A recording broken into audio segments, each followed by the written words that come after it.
Hello everyone, welcome to the Sweeney Show Business and Law Podcast.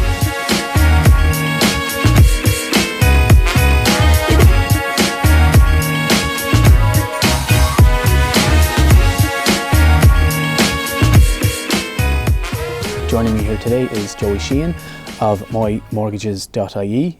Joey, you're very welcome.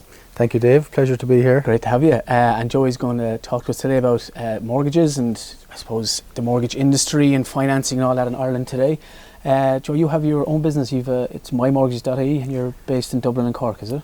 That's right, and we opened a Galway office as well recently, wow. Dave. So we're a nationwide brokerage, MyMortgages.ie. We established in 2005, 13 years ago now, yeah. Nearly 14 years ago. And so you've seen like a real curve then in the property industry in Ireland, have you? Yeah, so when we started, obviously prices were rising and the mortgage market was growing and the country was in a boom effectively, and that continued up until about the end of 2007, 2008. And then, as you know, being a solicitor, overnight almost, they've just crashed, and it was like the banks turned off a tap. And credit, I think there was 40 billion was the highest amount of lending in one calendar year, and that fell away to 2.5 billion in the smallest year. So the cake became very small for the likes of myself. So it was really a matter of just trying to survive and get through the hard times. And come about 2011, 2012, things started to recover a little bit, and for the last 4 or 5 years, it's been a much better curve. So the mortgage market is growing maybe 30% year on year for the last 4 years or so. So you're a broker, is it? So if someone wants a mortgage, we can get into the application process and all that later on. So say I wanted to if I had a mortgage, I wanted to switch mortgage. It's like, you go to the market and see what's the best available out there, or are you affiliated to like one bank? Yeah, so we hold 7 agencies with 7 different lenders. So I would suggest that anybody who has a mortgage would review the interest rate, because it's the biggest investment most people will ever make in their life.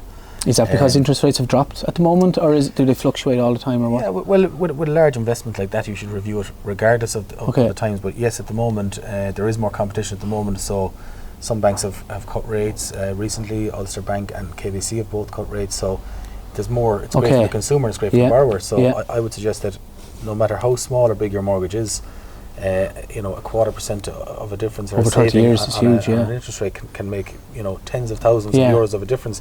I actually just wrote down some figures there because I knew you'd ask me that one.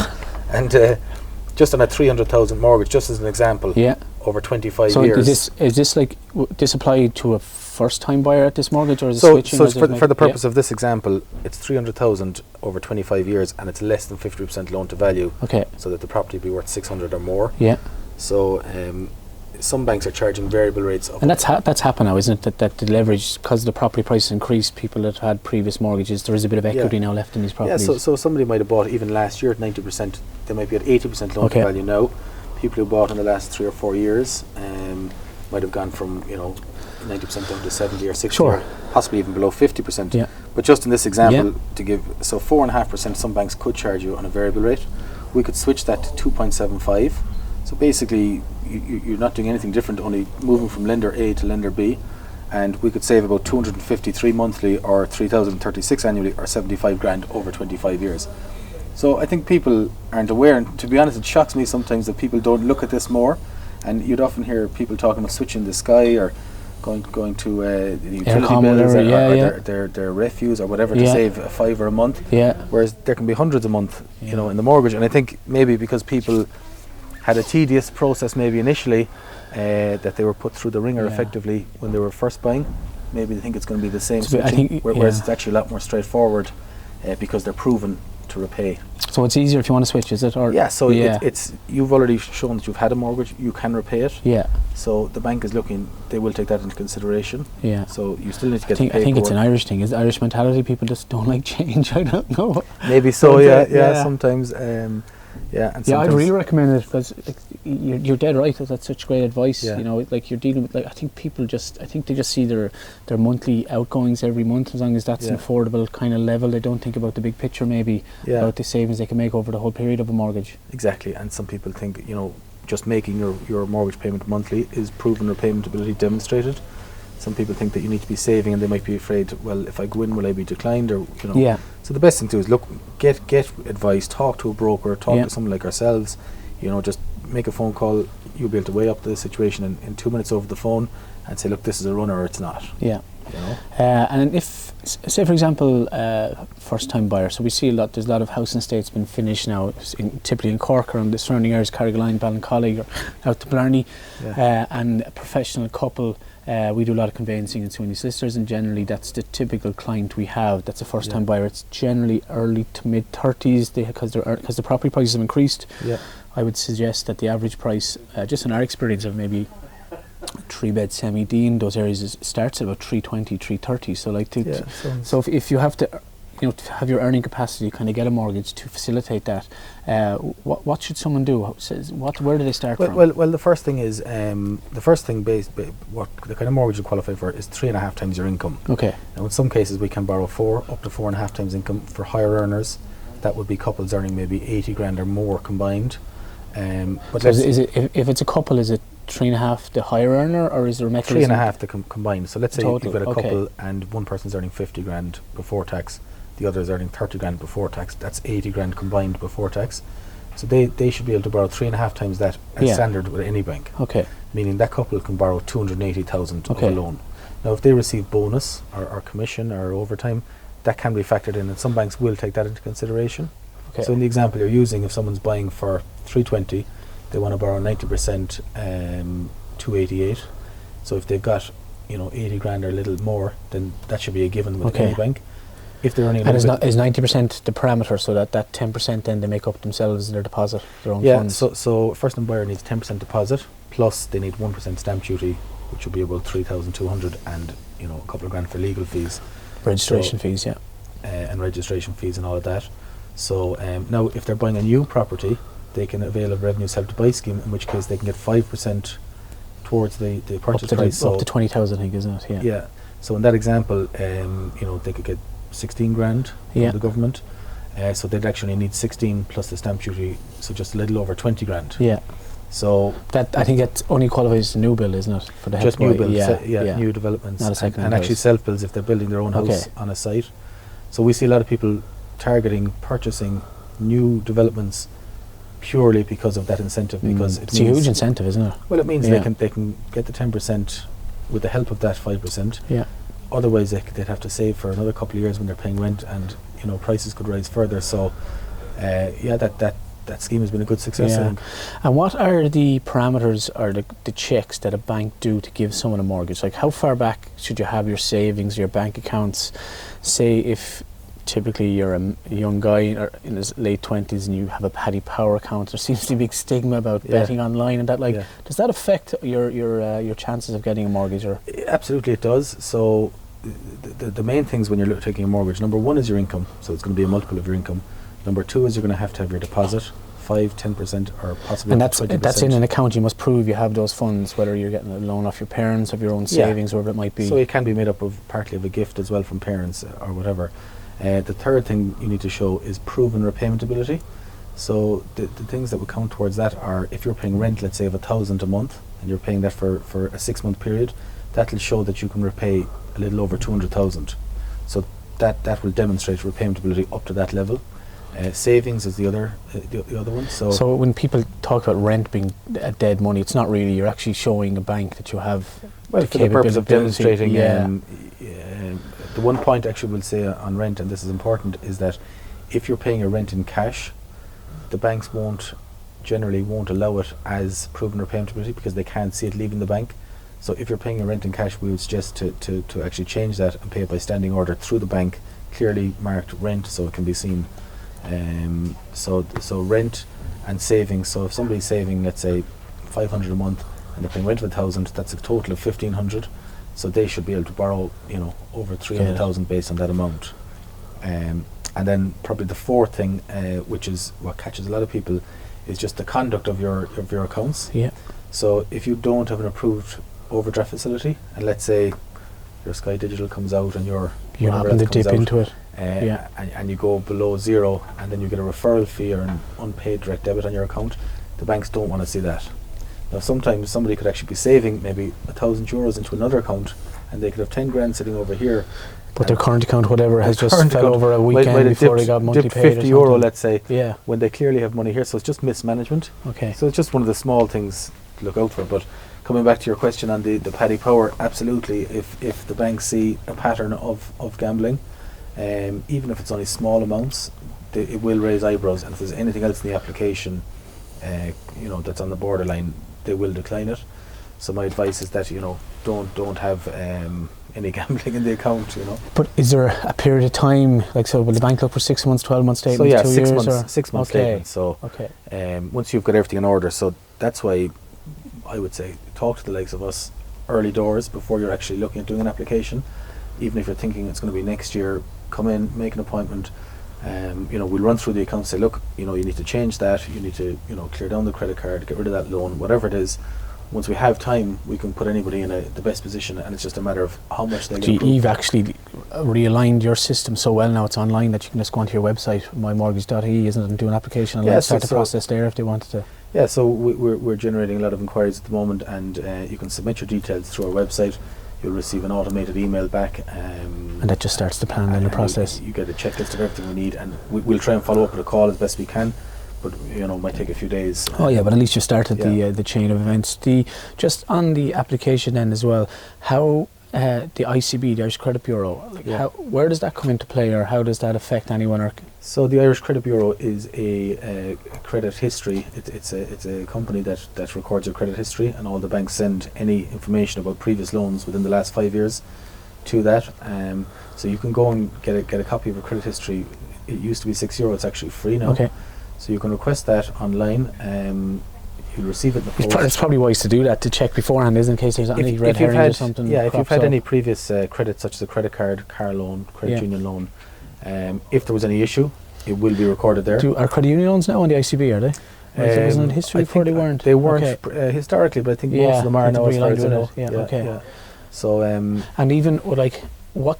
I know you're not an ICB expert, so I'm put you on the spot. But what kind of stuff? A missed electricity bill doesn't come up on an ICB, does it?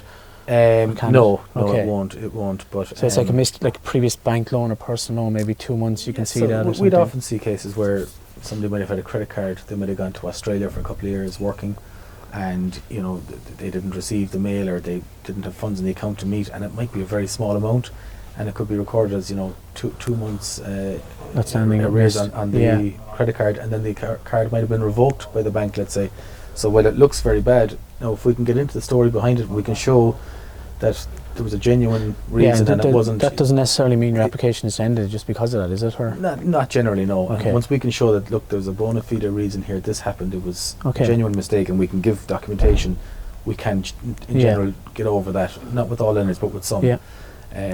But I suppose we couldn't stress enough just to kind of ensure that doesn't happen. Yeah. Because it'll make your application a lot easier. Yeah. And so that's kind of, we covered, I suppose, residential housing, the first time buyer, maybe someone switching mortgage. There seems to be, certain banks seem to be back lending again for a buy to let, or someone might have, they might have saved up the last 7 or 8 years, have their family home. Maybe their pension hasn't built up the way they wanted to, and they're thinking about buying a rental property as a second property. Where is the buy to let market at the moment, or is there options out there for people? Yeah, there's definitely more activity. There's definitely more demand, and we see a lot of people that have maybe 50 grand or 100 grand sitting in the bank, and it's earning virtually zero interest, and they're saying, well, look, I want to get some return on this. So they're saying, well, if I go out and buy a property maybe for 200,000, we can organise a loan for 70% of the purchase price is the max. So you could borrow 140 and they put 60,000 down as deposit. So 70% is the parameter for a buy to let, is it? Correct. Yeah. And they put 60,000 of their own cash in. Again, there might be stamp duty and legal fees. And that 140,000, the way the banks actually lend is that it's based on the rental income that you'll generate from that property, as opposed to necessarily the individual's income. Okay. Which obviously is taken into consideration, but what's more important is the asset itself, rental income. What can get the return on it. So because rents throughout the country, and particularly in the cities, have risen so much, generally that isn't an issue for the rent to support the 70% loan amount. So we definitely see more demand on that front. I see myself, and just in our own practice, there's a lot of people actually starting to buy again. A lot of it is to make up a low pension fund that they have, that they think their money is better served in an investment property. Exactly. Well, if the rent can service the bulk of the payment, and even if you're subsidising, a little bit, ultimately the goal is that the mortgage will be paid down and you'll have the property unencumbered at some point in the future. And what we're also seeing a lot of, because of the likes of Apple and all these companies here, that there's two types of purchaser. One in particular, we have a family who are living in Germany who are buying in Ireland because their daughter's living here. They want to have her home, and it's a combined project with the daughter and the parents. And then we're seeing other Irish people that might have went to Dubai or America or Australia, and they're now looking back into Ireland. They want to purchase here, either as investment or maybe come back here long term. What's the process for an overseas buyer? We've seen a real marked increase in inquiries from overseas, particularly from London, Dubai, Australia, the US, and I suppose a lot of these people, younger people, emigrated because the jobs they were in weren't here when the recession was on, and now they've built up a good deposit. They've worked well where they are, and they've worked hard. And now all of a sudden the jobs here, they're screaming out for professionals to come back and work here again. So these people, now they might have decided to come back anyway once they had children and things, but definitely they're looking at really coming back. Maybe not straight away, but certainly in the next 3 to 5 years. So we have a lot of clients actually buying properties here as holiday homes. So once they qualify for the loan amount, and they can finance a property here with an Irish mortgage company. So it's very limited. The banks that will deal with people abroad. We've got a few will deal with people in the UK and one or two outside of that. So, but they can organise money here as a holiday home up to about 65% loan to value, and they use the house then in summertime and Christmas time when they come back.